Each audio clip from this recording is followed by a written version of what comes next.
Good morning from Washington. I'm Matthew Goodman. I'm Senior Vice President for Economics at CSIS, and I'm delighted to welcome you here this morning for this event on a digital dollar, regulatory and technological considerations. This is the second in a series of events that we're doing to explore the possibilities and challenges of a digital dollar.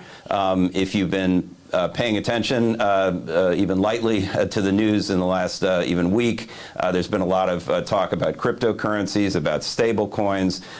We're going to probably touch on those issues, but we're really focused here on the question of central bank digital currencies. And we've been doing this series over the last few weeks. Last week we learned at our first event that despite movement by other countries, China and others, towards establishing central bank digital currencies, the U.S. is a little further behind for reasons that we're going to explore. We did explore last week and probably touch on again this week. The promise of a digital dollar has to be weighed against some of the issues around risk, around the dollar's current position, its credibility, and its central role in international finance. So this week we're going to be joined by both leaders in government and in the private sector to explore some regulatory and technological considerations and challenges around the digital dollar.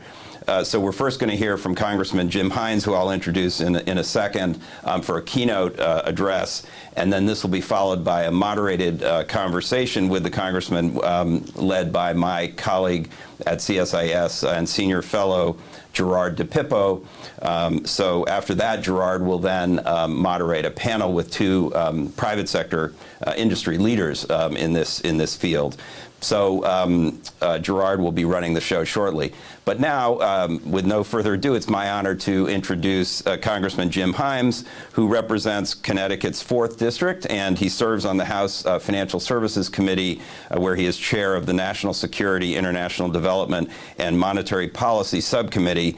Congressman Himes is a leader in Congress on digital currency issues. Among other things, he was sponsor of a bipartisan 21st Century Dollar Act, and so he's a real expert in this area, and I'm excited to hear what he has to say and about the conversation on the Hill about these important issues. So with that, over to you, Congressman Himes. Yeah, good morning, and big thank you to CSIS and to the panel. I'm really thrilled to participate this morning, and a keynote address sounds pretty daunting. I'm thinking of this as sort of 4 minutes of reflections on the state of the things that I know about, which is what's happening inside this building in the Congress, and it's actually a pretty interesting moment. And just to locate you, I am chair of the subcommittee on national security, international development, and monetary policy. So my subcommittee has jurisdiction over the Federal Reserve and therefore over CBDC issues. I would contrast that. We don't, for example, have stablecoins, which live in the Investor Protection and Capital Markets Subcommittee. I'll quickly make some reflections, though, primarily on CBDC, a few on stablecoins.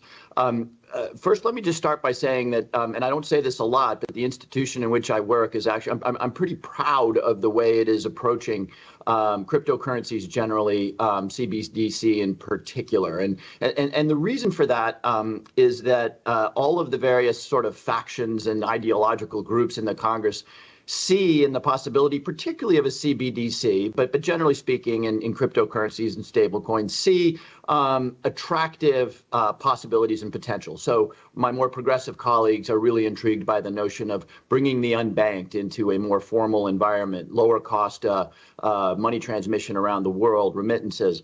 There's a lot of people who are concerned about making sure that the dollar does not see its position as the primary reserve currency eroded. Many of us are super intrigued about the possibility of establishing a baseline CBDC that is a platform for all kinds of different innovative businesses and ideas, products and services, and a little concerned that we may in fact be just a little bit behind other countries, certainly the EU, the UK, China, which we worry less about because China has its particular issues with respect to a government-controlled currency. But nonetheless, it does feel like we may be just a little bit behind.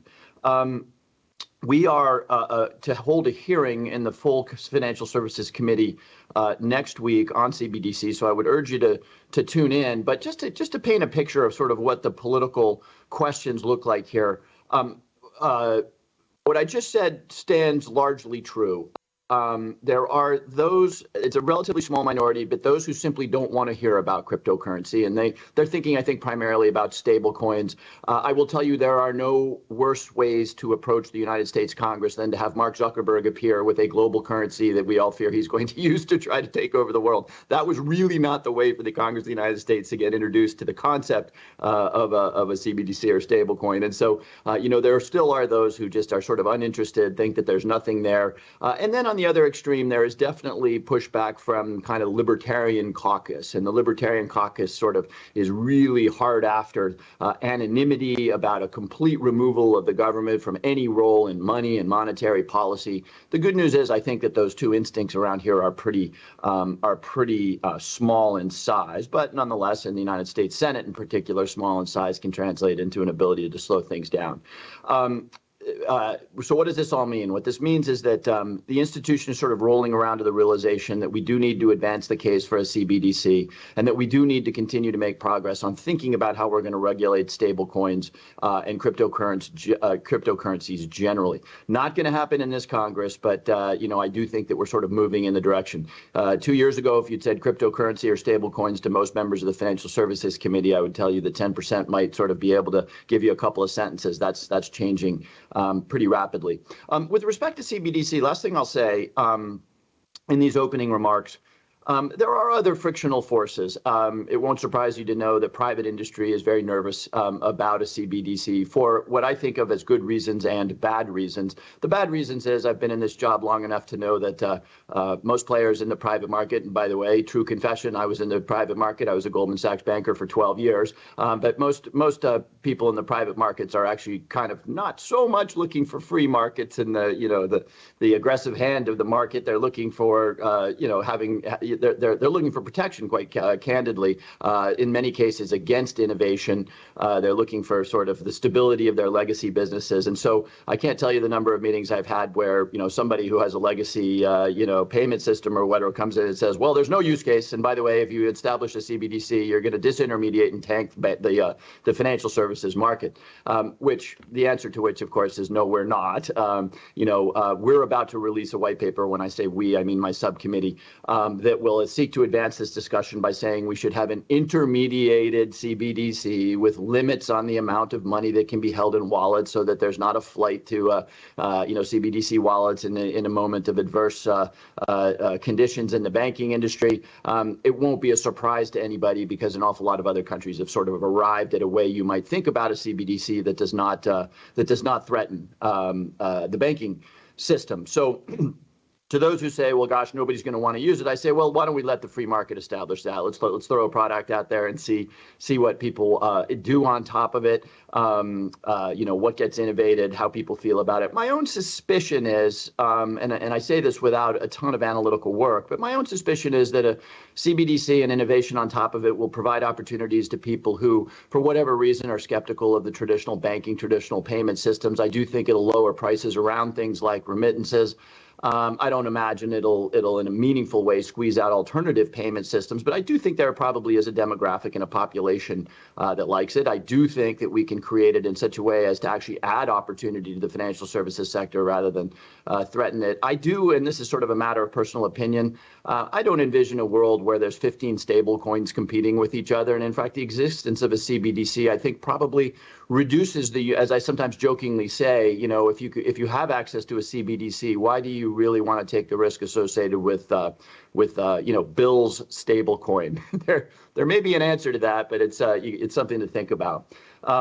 So anyway, I'll just close by saying that it sort of feels to me, with slightly higher consequences for the financial services market. I was a technology banker in the 90s, and it sort of feels to me a little bit like 1993 with respect to the internet, right? We knew there was something out there. It was big. There was all kinds of crazy ideas, many of which in retrospect we know to be truly crazy, but it did transform it did transform the way we do everything. Now, I'm not sure that, the scope for cryptocurrencies and blockchain and stablecoins and CBDC, that's not quite as transformative as as a global information network, but it feels the same. There's going to be some really interesting innovation. Congress needs to move in a careful and prudent way. And, I think revisit with me in a year or so, but I do think that we're on that path to sort of understanding and ultimately providing the framework for the innovation and the good things that we think could come from CBDCs in particular, but from the blockchain, stablecoin, and all the other products as well.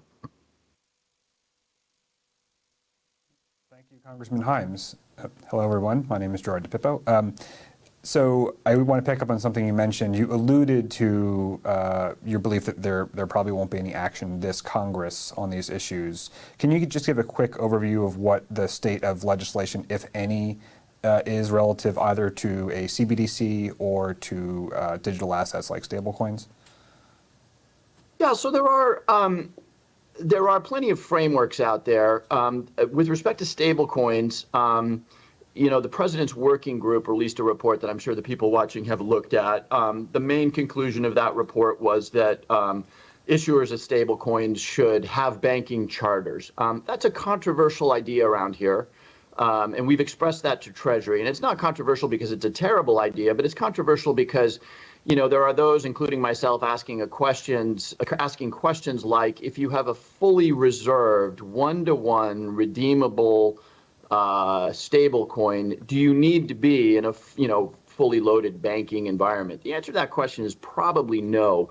But that serves as a framework. The Federal Reserve's white paper on a CBDC is more or less at a point of consensus here in the Congress. And yes, there's legislation being proposed. My colleague Josh Gottheimer has a stablecoin regulation bill. You've seen a lot of activity from Senator Lummis and Senator Warren, in particular on the Senate side.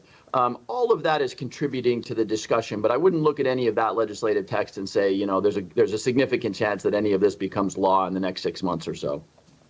So building on that, given that there's no, a pending legislation on this, and admittedly this is a speculative question, but just imagining, let's say if in the next Congress there was some closer attempt to getting legislation passed, what would you think is the feasible time frame for enacting, testing, and then deploying a CBDC in the United States? Yeah, let me try to answer the question directly. It's measured in years, not in months. And the reason I can't give you a great deal of specificity is that, again, while I think you could pretty quickly find political consensus around the idea that there should be an intermediated CBDC, I think you would pretty quickly get over the political objections of those who would want the Federal Reserve to hold accounts for all that might imply for the banking system. I think you could pretty quickly get to a point where there was agreement on concept. Let me just throw out a number and say that, yeah, early in the next Congress, maybe the white paper turns into something of consensus. The uncertainty in my answer comes from the fact that the technological and architectural decisions and work that needs to be done here is pretty immense. Not just within the Federal Reserve, which has experience on the wholesale side, obviously, with things like FedNow or FedWire in terms of robust systems. But, this is a whole different order of magnitude of tech challenges and risks. And that's true in the private sector as well. So that's why I say that we're probably talking years, not months. And insofar as you think of this as being a race internationally, so China and some other countries are much further ahead, do you think that delay will weaken the prospects for a CBDC? Is it something that bothers you?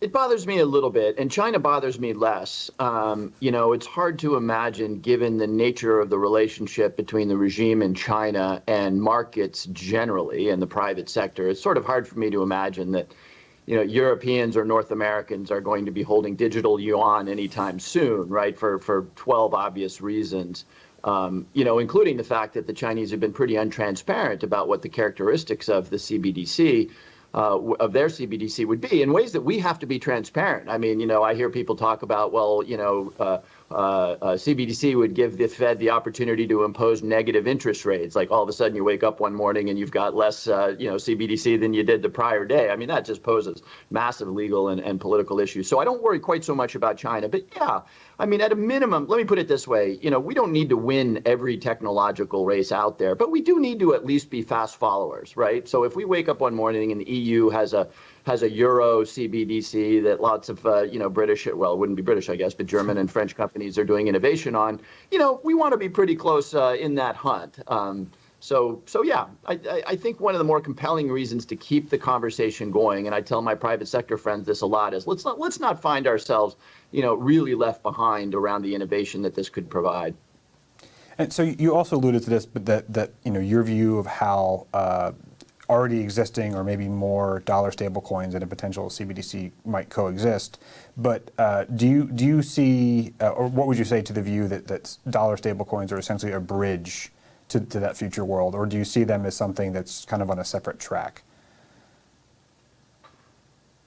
It feels to me like a separate track. I'm a veteran of the money market fund regulation wars, and there's a lot of analogies to be drawn because, of course, in the money market fund world, as I think people understand, there was this popular perception that it was like a dollar. They would never break the dollar until, of course, they did, and that set off all kinds of hair on fire politics in the Congress and ultimately led to a bailout and continues to generate all sorts of regulatory push and pull. That obviously is not a world you live in when you're talking about a CBDC. So I do think it's actually substantially different. And one thing I'd want to be a little bit careful about is, again, it's hard for me to imagine a world of 20 competing stablecoins. That just may be a lack of creative thinking on my part. But I do think that the existence of a really well-designed CBDC probably, to some extent, constricts the market for stablecoins. Because again, why take non-sovereign risk in a payment system if you don't need to do that? But again, that's pretty speculative on my part. Recognizing that we're running out of time, just ask you quickly, if someone said, what is your elevator pitch for why the U.S. needs a CBDC, what would you say? I would really lead with an appeal to the fact that innovation in this country has always been really a joint venture between the government and the private sector. I wave my iPhone around to sort of illustrate that point, right? It is the private sector that develops all of the really cool innovation around pretty much any of our technology, but it's almost always rooted in basic research or basic investments that the federal government in particular makes. And so to me, this is an analogous situation. Let's create this framework. It's not going to be to everybody's taste. It's certainly not going to satisfy the libertarians. It's not going to be a happy place for those who want anonymity, good and bad. But it'll be a platform that people can probably do global and interesting innovation on. And let's not get left behind in that fight, because it won't be innovation just for innovation's sake. It'll also be innovation that creates some competition in the financial services markets. As I told you, there's an awful lot of people coming to visit me in my office about this, but which will also, I think, offer a unique opportunity for people who, for whatever reason, are a little bit uncomfortable in the traditional banking environment to be in a more formal, lower cost system. Congressman Himes, thank you so much for your comments and for your time. Thank you. Thank you. Real pleasure. So now we're going to pivot to a panel. So today we have two guests. We have Dante Disparte, who is the Chief Strategy Officer and Head of Global Policy at Circle, which is the sole issuer of the stablecoin US dollar coin, also known as USDC. We also have with us Jai Massari, who is co-founder and Chief Legal Officer at Lightspark. Welcome to you both. Thank you. Thank you. So for this part of the conversation, I broadly want us to talk about, one, a potential U.S. CBDC, the current issues with dollar stablecoins, the similarities and differences between these two types of digital dollars, and how they might interact with each other and be used in the future. So as a initial framing question, and Matt alluded to this earlier, and I think we need to do it, particularly given recent events, I'll ask you to start by defining what are dollar stablecoins, how are they related to the recent collapse of Terra, which people probably saw in the news, and how do you think the recent events might affect the trajectory for dollar stablecoins and maybe a potential US CBDC? Yeah, well, I'm happy to start providing some context there, Gerard. And I agree with Congressman Himes that nothing would agitate Congress and the public policy conversation more than a white paper with a byline reinventing money under it, promoted by some of the larger technology companies in the world. However, what was once upon a time in 2019 an abstraction has suddenly become very, very painfully real. The lens with which I look at the digital currency and blockchain-based financial services conversation is one that is informed by domestic resilience and security, as well as global political risk and security as well. And if you think about it, ask yourself, what can we not do with our money, but for the idea that money can also live in an always-on internet native manner? And so I think that has become painfully real over the course of the pandemic, and it has exacted enormous costs from the people who could afford it the least. Then you take the question of, well, what is a stablecoin? Last week and the blow-up of Terra articulates something I've been saying for a long time now, which is that not all stablecoins are created equal, but not all stablecoins and not all cryptocurrencies exist in this world of wildcat internet banking that is lawless and ruleless. Quite to the contrary, companies like Circle live inside the United States under equal footing to major American payments companies. US states are the laboratories of fintech innovation. We want to protect and preserve that as a matter of economic competitiveness. In some respects, the Congressman's comments are right. The United States is a little late to the party, but better to get it right than to get it first or get it fast. And I think part of getting it right, for example, in Circle's case, is that if the promise of USDC is price parity to the dollar, however, importing onto that dollar the superpowers and transmissibility of the internet, then it implies some very basic recipes borrowed from Jerry Maguire. First, show me the money and be able to satisfy that question. The dollar assets backing USDC are entirely in the care, custody, and control of the US regulated banking system. In effect, we import the full faith and credit of that banking system onto USDC. And in last week's debacle, which wasn't just a debacle of a stablecoin losing its peg, it was also in some respects the beginning of a deeper crypto winter or crypto correction. And USDC grew. In the same way you have global macro flight to quality and the dollar is often the beneficiary, we saw that same property take place last week, including of the other very large international stablecoin Tether. The question of stable in name only, I think, was on the docket last week, and we were very pleased to see a flight to quality take place in that market segment. Gerard, maybe I can jump in. Sure. As a technical lawyer who has been, before my current position as a partner at Davis Polk in the Financial Institutions Group, and advised a wide range of both traditional financial institutions as well as newer types of financial institutions on stablecoin matters, CBDC, and the rest. I think putting stablecoins and CBDC in the context of the existing US payments infrastructure is really important, right? And to be clear, most of the money that we all hold today is not actually directly sovereign money, right? We have paper cash, which is sovereign, which is issued by the federal government. And then we have reserves with the Federal Reserve banks that are only held by other banks. Individual consumers don't have much access to actual, what we call fiat currency in the crypto world, that is instruments actually issued by the federal government. Instead, what we hold are commercial bank deposits, which I think for almost all of our daily purposes are entirely indistinguishable from central bank money, but in fact are very much not central bank money. They are issued by private companies who happen to be very well regulated as insured depository institutions to engage in their banking activities, including creating money by issuing deposits. And I think if you take that regime set it side by side with stablecoins, there are some important differences, right? Commercial bank deposits are credit products. I'm lending my bank money, and the bank can use it to engage in lending money to people to buy homes under 30-year mortgages and other what we call maturity transformation activities. I think the big difference from commercial bank deposits and stablecoins is that stablecoins are not meant to be used as a funding source for the issuer, but instead are meant to be payment instruments and should be regulated as such. Stablecoin issuers should not be able to engage in the same kinds of activities that banks engage in. They shouldn't really be credit products. They should be payment instruments. And I think Congressman Himes had it exactly right. If stablecoins are well regulated, people shouldn't be worried about the same kinds of credit risk as they are with respect to banks, the same kind of run risk. But that does require a well-regulated stablecoin, and I think those can sit side by side with commercial bank deposits, as well as a US CBDC, which, as the congressman pointed out, is going to be intermediated and likely will be subject to balance limits, which in theory stablecoins should not be, and commercial bank deposits are not either.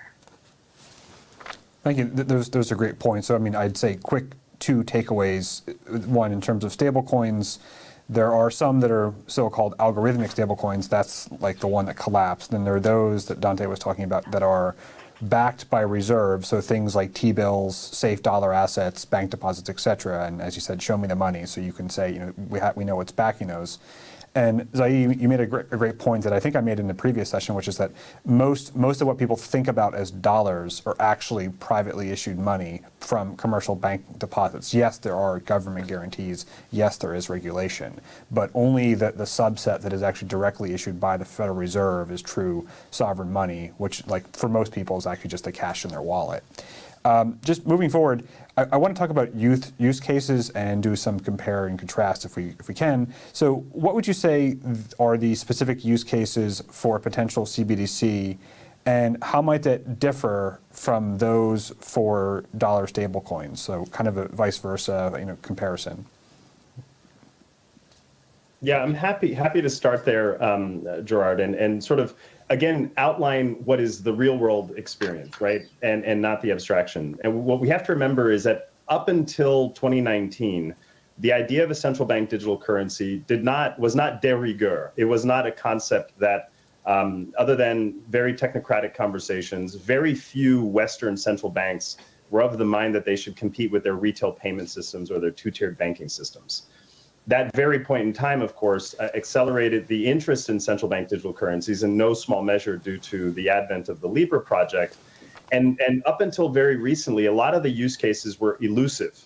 The idea that people would enjoy lower cost payments, user-directed payments, peer-to-peer payments, lowering fundamental cost for cross-border remittances. At Circle, what we've seen in just the 4 years that USDC has been in circulation is that every single one of these use cases now has material green shoots. And the real breakthrough innovation is perhaps less to do with the trust, transparency, and auditability of the stablecoin itself, but rather the Cambrian explosion and what happens in what I like to classify as programmable, composable internet money. That's a world in which, if in fact the United States and the dollar is pitted in a fierce digital currency space race, it offers us an analogy perhaps only rivaled by the internet, that we want our value systems enshrined in that space race. We want the private sector deeply connected into that space race. And we want to be at the table as not only to the congressman's point, a whole of society approach around what does it look like if the dollar becomes the currency of the internet. In many respects, the work that we've been doing at Circle is the closest proxy to exactly that standard. So you're seeing use cases across the board for things that you and I could not do with our money if it remained in analog form or in physical form. Maybe I can build on that a little bit. Sure. I think those are all really, really good points. Dante, I think the two use cases that we hear about, I think, are worth reflecting on for CBDC. I think one is the one that Congressman Himes focused on, which is the retail potential, use for payments by retail consumers, use for remittances by consumers.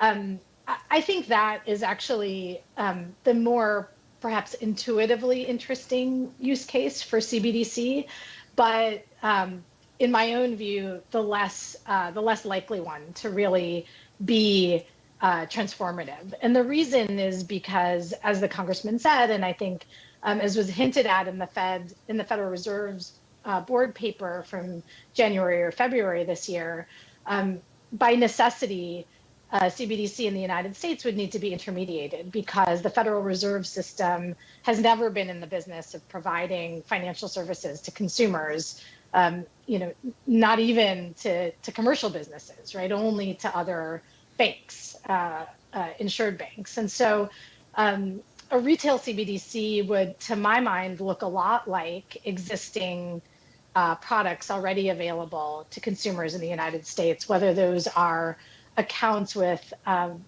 payments companies like PayPal and others, or like stablecoins, as Dante was saying, with a balance cap.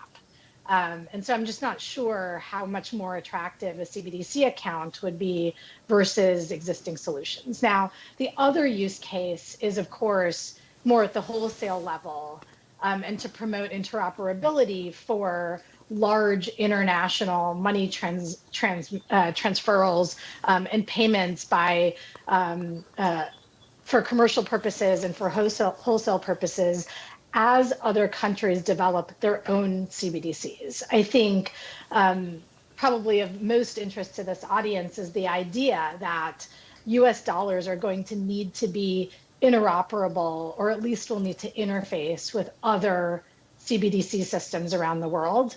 And to me, that in itself is a good reason to explore CBDC, probably less exciting for US consumers, but perhaps more strategically important for the United States. So sticking with use cases, Congressman Himes mentioned something called FedNow, which FedNow is it's in pilot mode, but I think it's supposed to launch next year.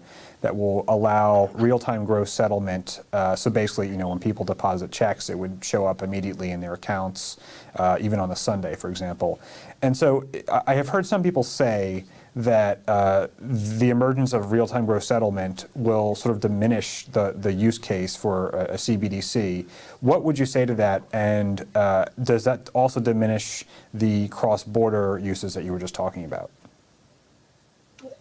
I could just make a quick comment on that. So, and with no indictment of where the boundaries of payments innovations should live in a free society, I think the public sector should innovate as freely as the free market can. But FedNow or FedWhen would be a fair starting point. And in many cases, the allure of central bank digital currencies for central bankers is that they're masquerading as real-time gross settlement innovations like FedNow. So I think FedNow is an important innovation. When it is online, what it will have done, however, is to make the existing two-tiered banking system remove some of the friction that exists in the settlement inside the existing two-tiered banking system. So therefore, a wholesale payments innovation. What I care about, and what companies like Circle care about, and what many of the sort of novel but well-regulated digital currency innovators care about, is this idea that if you want to improve outcomes on financial inclusion across the board, domestically, globally, and you want to be a part of the conversation around the first of the UN Sustainable Development Goals is about eradicating extreme poverty. But if to be banked hinges on brick and mortar and not device-centric banking, payments, and financial services, then I don't think we have particularly great options. And so that's where the CBDC conversation starts to fall flat. Because fundamentally, a CBDC innovation, just like an RTGS innovation in a central bank, is a domestic payments innovation. What we should really care about and think about are the global implications of exporting the dollar and exporting the ability to have device-centric banking and payments conform and be responsive with U.S. sanctions, with U.S. norms, and with code of conduct around the movement of money and fundamental trust in those innovations. And you think that's equally plausible with stablecoins as it would be with a CBDC? Well, I think it's not only, I think it's implausible with central bank digital currencies. For example, extrapolate to countries that have enormous remittance corridors that are dollar denominated, but given the lack of competition, you still face the duopoly of one of two money transmitters owning the remittance corridor. Or countries that are dollar referenced and a big percentage of their GDP is in fact the gain of remittances. The dollar becomes the most critical instrument there, but the transmissibility of the dollar and therefore the rails are the innovation that matters most. Public blockchain infrastructure, if it is in fact what some are describing as an internet of value or the third generation of the web, the real underlying competition is to have this non-proprietary infrastructure imported into regulated financial services. That becomes the really, really critical item that we have to protect. So if we, I'm trying to like draw a map in my head. So you're saying that maybe one difference is for a CBDC, it might, just focusing on remittances, it might essentially be routed through the central banks. There are projects that under the BIS and others to try to have those types of links. But with a stablecoin, at least in principle, it would be direct from person to person in different countries, right? Exactly right. And we're seeing that right now, and I know Zai has a lot of views on this as well. I mean, we're seeing that right now. A real world example, MoneyGram and Stellar, or the Stellar blockchain, are using USDC for cross-border payments and remittances. The premise is if you could give back to the sender and the receiver of the remittance the otherwise stubborn average cost of 7%, you could reduce that. The UN, again, the SDGs has a target of 3%, but for competition and but for disintermediation in the money transmission across borders, I don't see particularly great pathways of achieving that, except for stablecoin-based payments, device-centric banking and payments. There's a huge opportunity there. So we're really encouraged by the fact that this is now becoming real. There's another company called Tala, which is a woman-led startup partnering with Circle and a number of others that are also demonstrating the art of the possible in last-mile situations where we're reaching into places that the traditional brick-and-mortar banking system and candidly wholesale pipes across borders for CBDC experiments will never reach. I think one really important additional thought to this discussion is thinking about exactly what is a CBDC in the hands of someone outside the United States. If I have a CBDC account intermediated through a bank or a payment service provider, and I want to transmit that CBDC in a cross-border transaction, what does that actually mean? Does it mean that a non-US person, the recipient of my payment, would be a holder of a Federal Reserve account? That to me seems like kind of an unlikely situation. I'm not sure the Federal Reserve banks are equipped to do that. Perhaps in an intermediated world, they would do that, but it seems like a really important question. I think the reason we think about this being possible with cash is because cash is a bearer instrument. And so the US government issues bills, $100 bills, and those bills can be held by anybody and are valid money in the hands of anybody without the government, the US government, knowing who those people are. I don't know that we're in the same place with a CBDC because once you have electronic account-based money, which I think is what a CBDC looks like, this raises a fundamentally different question about who owns that money and how is the US government going to be comfortable with cross-border transmissions of that money without some additional infrastructure that I'm not sure exists yet to verify identities, to perform KYC, to ensure protections are up against money laundering and illicit finance. I think these are enormous questions that have enormous consequences, particularly on the identity front, right? Because one reason that cash is powerful is that it's anonymous. Will a CBDC be anonymous? That is a fundamental design choice that I think US regulators and the US government have not fully grappled with. Though, of course, I think they know it's quite a large issue, as you've seen in the Federal Reserve report and other documents. So our next event is going to talk more about the cross-border issues, but I want to pick up on something you're saying that maybe it's just my inference, but it seems like dollar stablecoins or stablecoins in general might make more sense for person to person, so basically retail cross-border uses. But what about for wholesale uses, so bank to bank cross borders? Because I've seen a lot of the talk about CBDCs is in that domain, about cross-border wholesale uses. Is that something that stablecoins would be relevant to?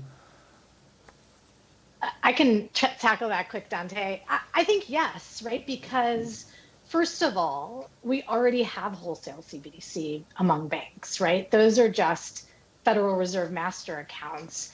And the big challenge there is interoperability and how to think about cross-border transactions. I'm not sure a new technology called CBDC solves that problem unless it's plugged into a system of other CBDCs developed by other countries that's designed to be interoperable.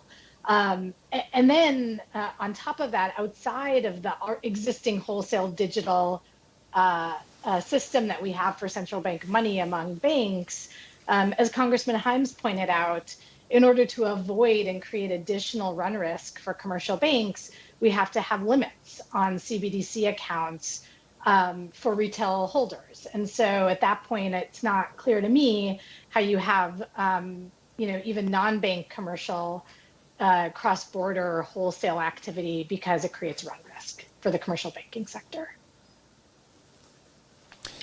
Is there a risk that dollar stablecoins will result in dollarization overseas, particularly for smaller economies? So if they actually do become dominant for remittances and then everyone is basically getting essentially dollar payments, might that then dollarize those economies as well?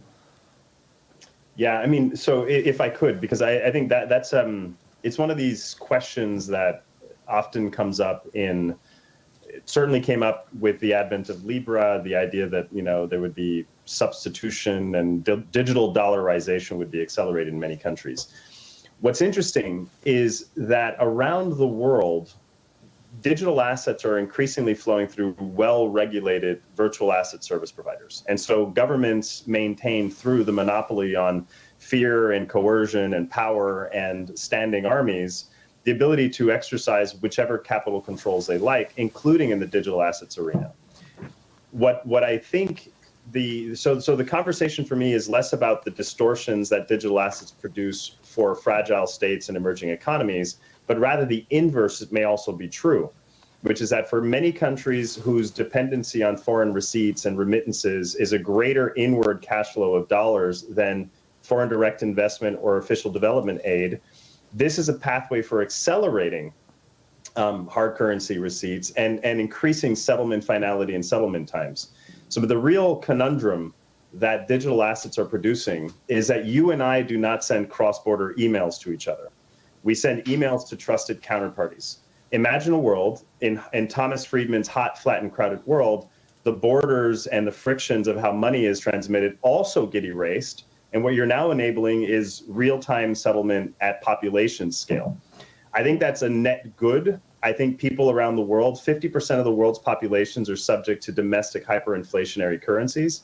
And so, if crypto often gets accused of creating internet funny money, but the public sector ultimately has to also look at itself in the mirror in terms of what types of assets are you putting in circulation, what good do capital controls produce, and how do we ensure more connectivity among people and money. The diaspora populations around the world, for example, have propped up the GDP of many, many developing and emerging markets around the world. So accelerating dollar receipts is a better story and a truer story rather than contributing to digital dollarization.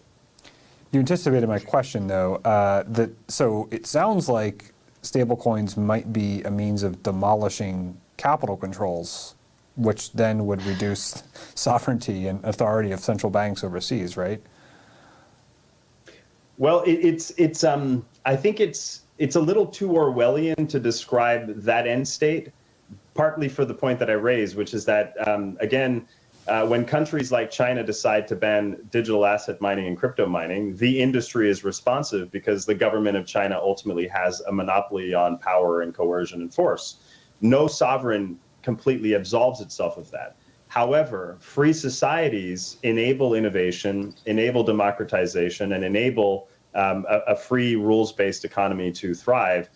I think that's the technological contest of our times, is to decide in the war for a closed or open internet of value, just like the internet itself, how do we ensure that this type of competition extends beyond our own borders and enables a pathway for empowering more people around the world? I think that's the genuine both conundrum of the digital currency sort of wave of device-centric banking and payments, is that it's producing a bit of a challenge to really deeply entrenched industries and really deeply entrenched ways of thinking and ways of transmitting value around the world. And just to put this in a little bit of legal context, there have been lots of questions about do dollar stablecoins undermine sovereignty of foreign governments? To me, this is a bit of a funny question, right? Does the U.S. banking system undermine the sovereignty of non-U.S. governments? I don't know the answer to that, but to me, those two questions are kind of the same question. And in my own view, and I think this is actually a topic with a lot of bipartisan consensus in Congress, stablecoins need to be well regulated.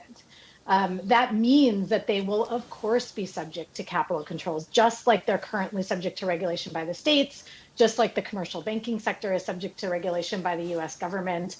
It's not at all clear to me why stablecoins within a well-regulated regime would not be subject to the same pressures, as Dante says, as any other financial services product. So to me, it's a bit of a funny question, and I think presumes a world of the Wild West where there is no control over these instruments by the U.S. government or any other government. I just don't think that that's a realistic place that we'll end up, including because that doesn't serve consumers well, right? It doesn't. And I think the industry is asking for clarity on regulation as much as anybody else.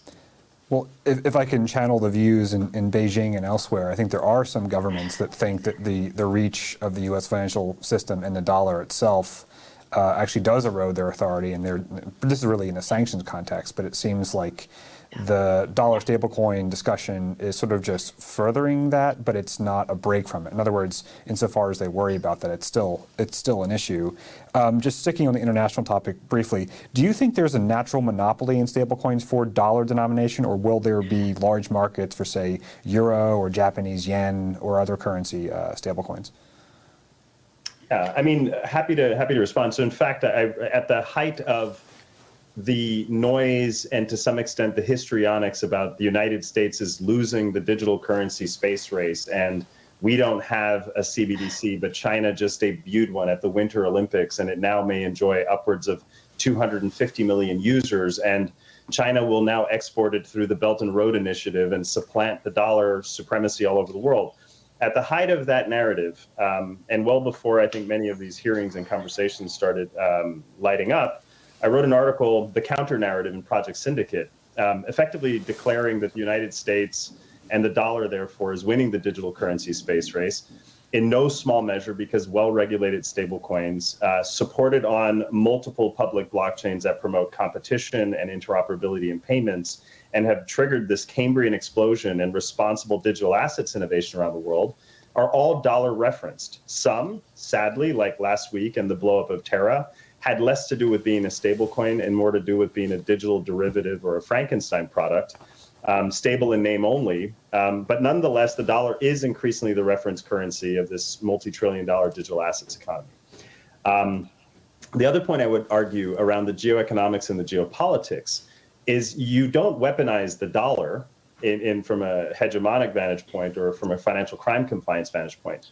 The delivery mechanism of value transfer is the instrument of power, right? The ability to call SWIFT and micro-target specific banks and shut them out of the Western rules-based financial system is the asset. SWIFT, however, just like ACH, just like well-regulated stablecoins, just like the advent of public blockchain infrastructure and financial services, the more that these instruments and consortia and these rails are responsive to U.S. value systems, responsive to OFAC, and responsive to a rules-based global economy that's more inclusive, then the more you will likely have the best counter answer to otherwise government-driven value transfer networks.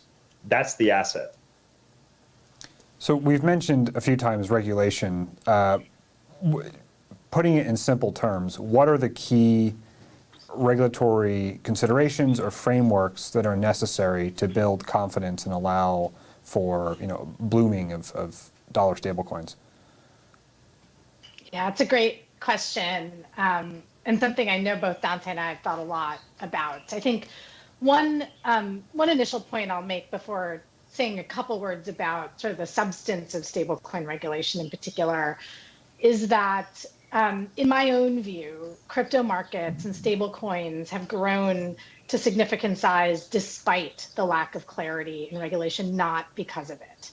I think that once there are clear guidelines for how true stablecoins, that is issued by a company backed by reserves, how those are supposed to work, we'll see more interest in them because that fosters consumer confidence, confidence in those issuers, and understanding of what the products are. And I think that sort of directly leads to what stablecoin regulation should look like. And as was mentioned, there are a bunch of proposals out there on stablecoin regulation.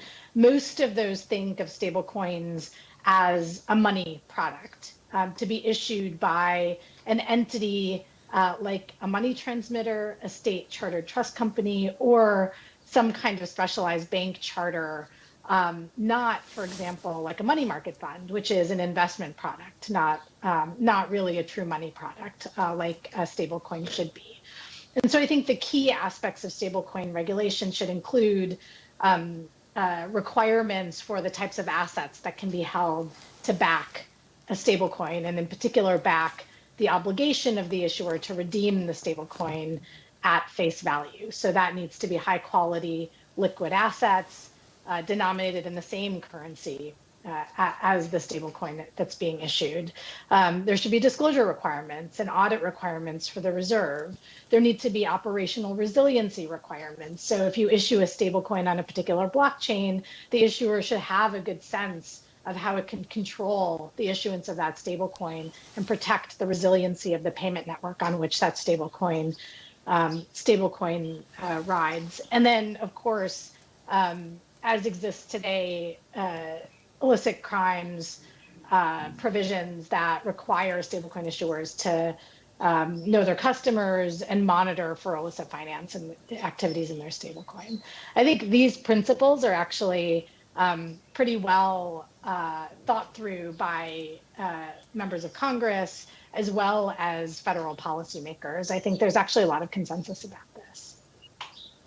Yeah, and the one thing I would add is, so if in fact we are pitted in this fierce digital currency space race, the last time our country was in an actual space race, our leadership provided a destination.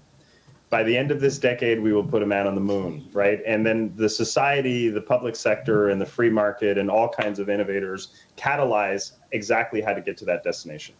What we're hearing, however, is the only way the United States can win this digital currency space race is by turning the Federal Reserve into a retail bank. I think we can do better than that. And my analogy would be very simple. The Federal Aviation Authority doesn't fly planes and build jet engines. However, it designates safe conduct in the skies, and it designates which actors based on those rules can compete for safe air passage. I think the same operating model should exist around how stablecoins are introduced. And candidly, we shouldn't absolve the exchanges and the rest of the value chain in the digital assets market from their accountability. If you give an instrument like USDC the same shelf space as you're giving something like US Terra, the algorithmic stablecoin that blew up last week, and the consumer can't disambiguate one from the other, but they're both stable in name only, whereas one is actually backed by dollars and the other is backed by promissory statements on Twitter. I think there's an accountability there that has to be addressed. Therein, a lot of rules around the idea of a stablecoin Glass-Steagall provision, the idea of accountability on not doing with enforcement what can be solved with disclosure, can pull this entire industry, frankly, into the next wave of growth and the next wave of responsible actors. I think that's where the White House executive order, followed by California's, followed by the UK's, are starting to light up this idea that a well-regulated digital assets market is here to stay, and it's a part of that Western economic competitiveness narrative that's really important. Congressman, yeah, Dante, I was going to say, just to build on what Dante was saying, this is the existing regime for financial service as well, right? Not only aviation, but also financial services. We rely on the private sector to provide almost all financial services to U.S. businesses and consumers. It's not clear to me why that should necessarily change. That being said, the more the merrier, I suppose, and a CBDC could certainly be part of this equation as well, and that should be welcome as well, and let the market decide which options are more appealing and most useful. I just wanted to briefly address something that Congressman Himes mentioned, which was, looking at the President's Working Group report over a year ago, it suggested or recommended that only insured depository institutions, so basically banks, be allowed to issue stable coins. He, I believe, suggested some skepticism about the sort of hard and fast rule. What is your view of that, and how much does that distinction matter? Well, I would say just quickly, a bit of the challenge we have broadly in our society, in the idea that we're using last century's institutions, technologies from the 50s to address 21st century challenges and opportunities. Where I agree with the notion that an insured depository institution should be a vehicle for stablecoin issuance is in the view that the consumer protection nexus should be as good as or better than insured depository institutions. However, and I'm a risk and insurance person, does 1930s bank run risk insurance apply to a stablecoin model with zero leverage and the most liquid dollar denominated assets inside the very bank system the very bank regulators oversee? In my mind, there's a disconnect there. Better to declare trust, transparency, and disclosure requirements, better to declare narrow assets, including HQLAs that can be incorporated into stablecoin issuance, than to back stablecoins over, enhance stablecoins over to the banks alone. The banks enjoy a public backstop. However, when consumers want open banking, free banking, device-centric banking, we get nothing. And so I do think we have to preserve and protect the idea that this is a competitive challenger to an industry that has a fundamental monopoly and a fundamental public backstop. And that IDI provision hands this innovation over to banks who have zero incentive to change the future because status quo serves them very well.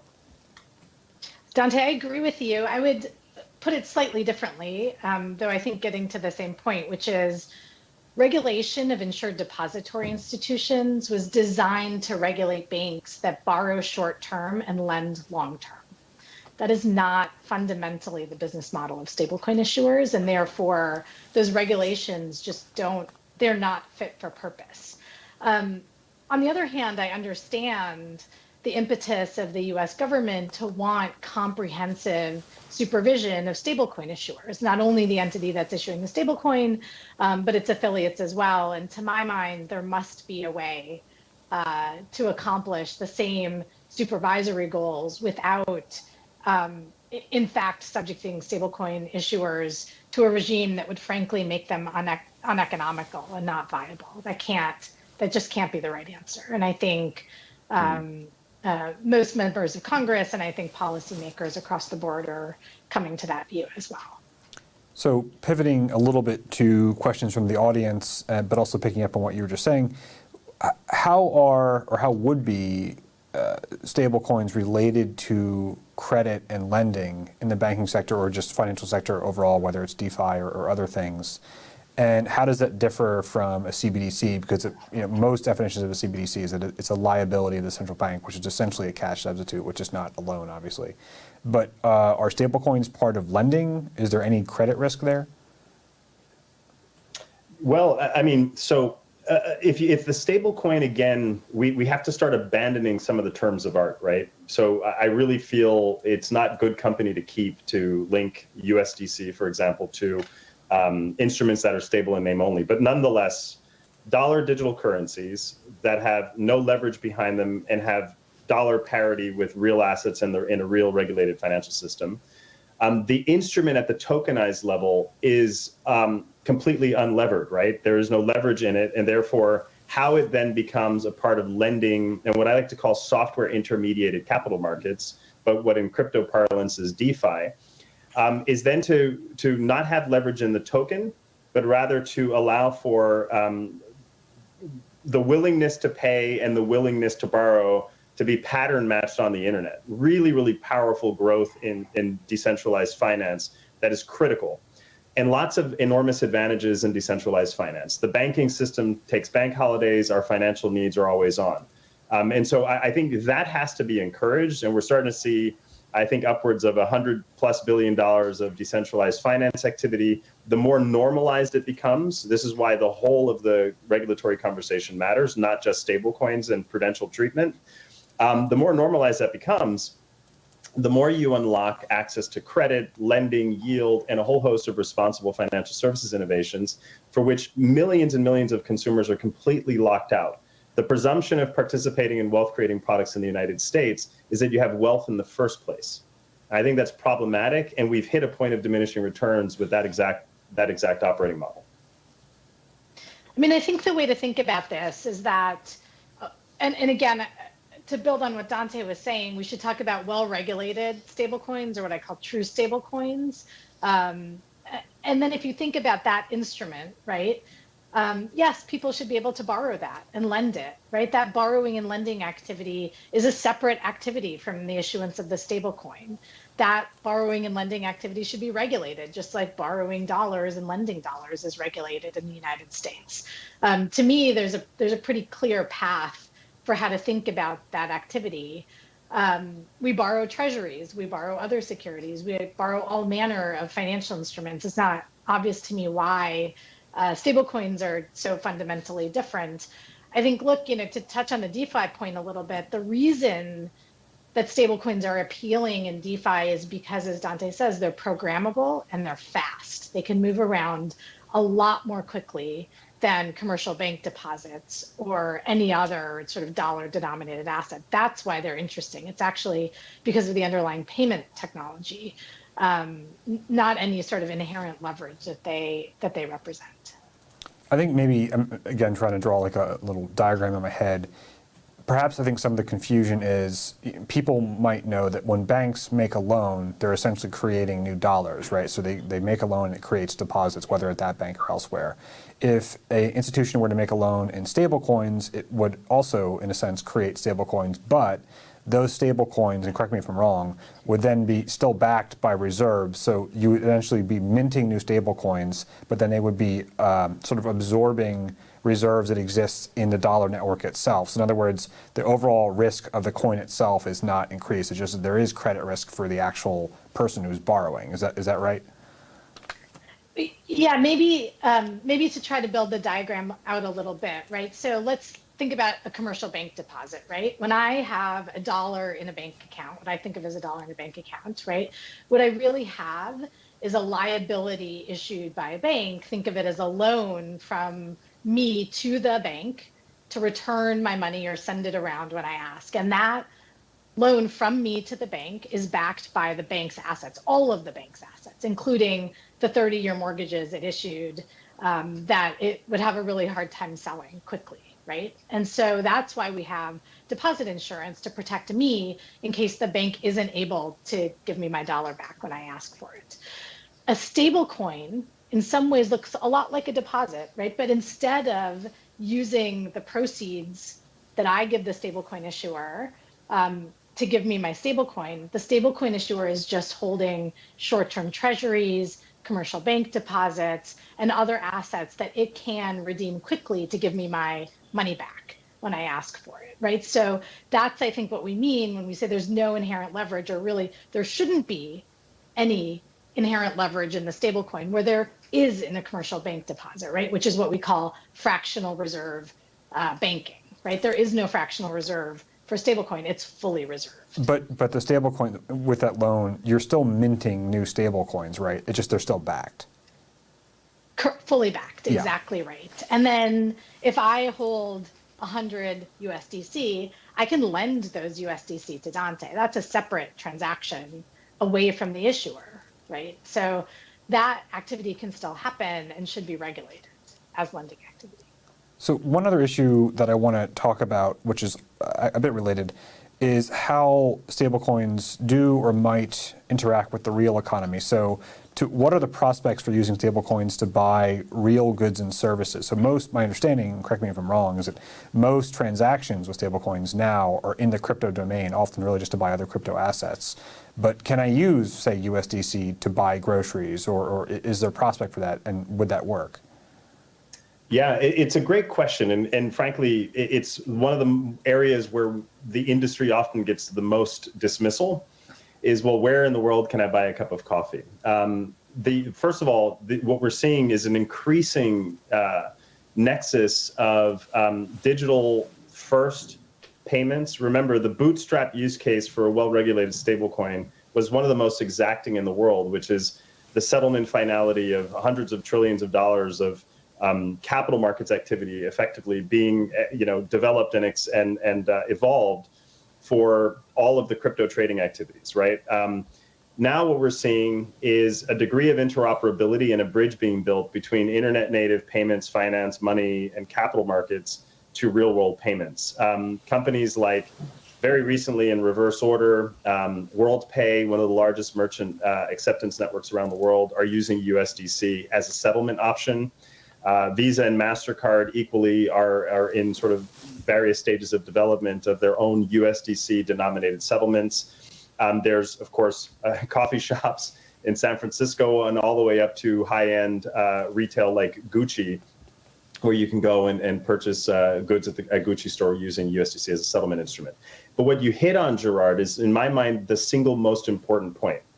The internet changed the world when we stopped talking about the hardware and software that makes it possible, and the tech faded to the deep background. Blockchain and stablecoins will equally change the world when people start to think of it less as a digital challenge to the dollar and a challenge technologically to the American banking system, but rather as foundational technology that fades to the deep background and powers always-on, trusted, instant settlement, user-directed payments. That's coming, and it's coming really, really fast. And it's one of the single most important innovations we have, because all of the other alternatives look slow, look vulnerable, look antiquated, and are rife with cyber risk and rife with single points of failure like the Equifax breach.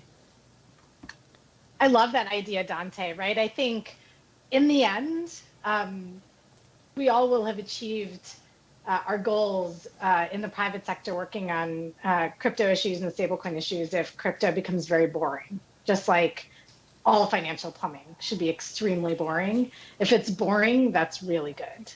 We should aim for that.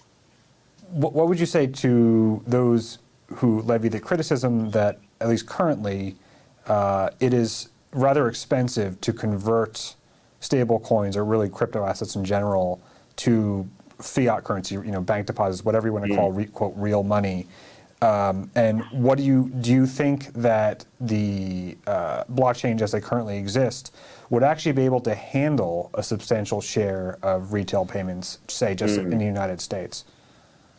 Yeah, and if I lots of thinking on this, and one of the teachable moments of the challenge of democratizing finance, and then the consumer protection gap of trying to do it with no recourse. The most powerful recent example of this was the Constitution DAO project, where a community of interest organized on the internet to try to outbid a purchase of a copy of the Constitution.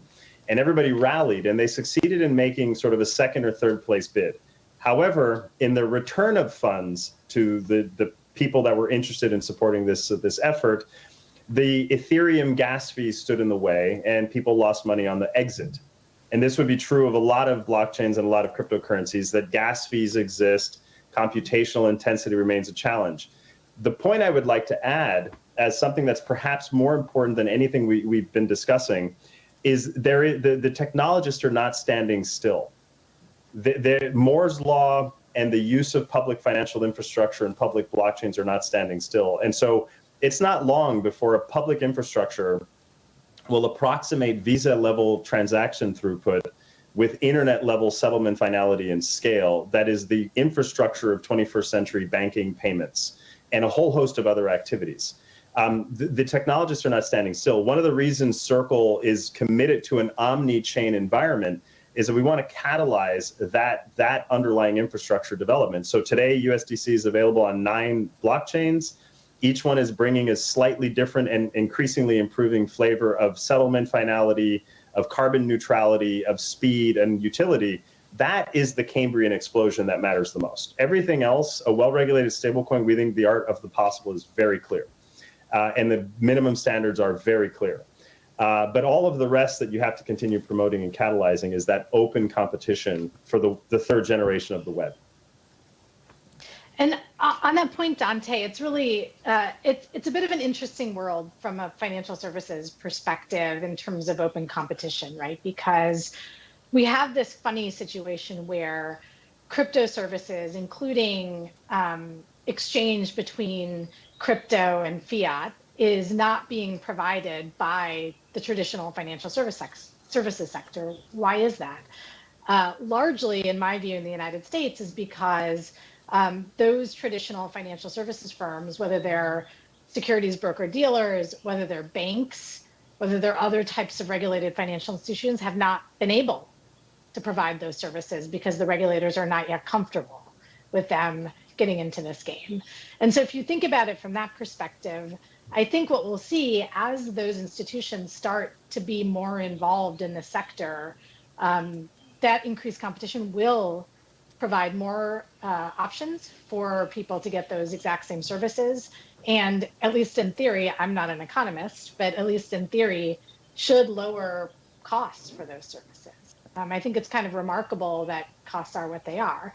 And then, to Dante's point about Ethereum gas fees, agreed. Sometimes the technology itself imposes significant costs, but that technology is not standing still. We're running out of time, but I want to ask this, and if we can answer it quickly, even though it may be a hard question. Congressman Himes speculated, I asked him to speculate as to how long it would take to create a CBDC and then how that might interact with stablecoins going forward. I'll ask you just to speculate as quickly as you can. What does the stablecoin / CBDC world in the United States, let's say, look like in 5 years? What's your prediction? Well, I'm willing to say better to get it right than get it fast. And I think what Chairman Powell said was most emblematic of the likely outcome, which is coexistence rather than a collision course. I agree with that, though I'm not sure we have a CBDC in 5 years. I'm not holding my breath.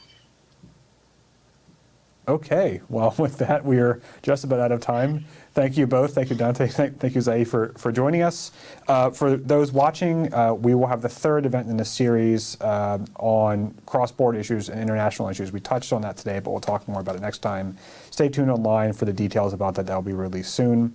Thank you both, and thank you to the viewers for watching us. Thank you.